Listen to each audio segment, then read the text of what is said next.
Once upon a time, in a small village, lived a boy named Timmy. Timmy was a curious and intelligent child who loved to explore new things. One day, while on a walk in the village, Timmy stumbled upon a strange device. It was a small computer, unlike anything he had ever seen before. Timmy was fascinated by the device and couldn't wait to learn more about it. He asked the villagers if anyone knew how to use it, but no one seemed to have any knowledge of it. Timmy was determined to figure it out on his own. He spent hours studying the device, learning how to navigate its menus and buttons. He discovered that it could be used to access the internet, and he began to explore all the information it had to offer. Timmy quickly realized that the computer could be a valuable tool for learning and education.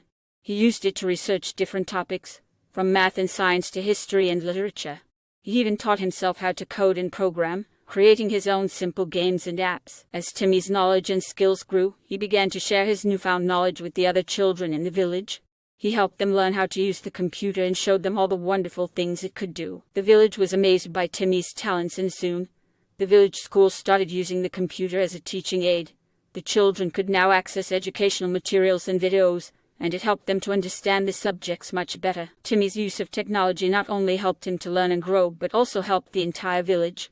The villagers were grateful to Timmy for introducing them to the world of technology, and they knew that it would help their children to have a better future. From that day on, Timmy was known as the village's tech wizard, and he continued to use technology to improve the lives of those around him. He showed that with the proper use and understanding, technology could be a powerful tool for good. The end.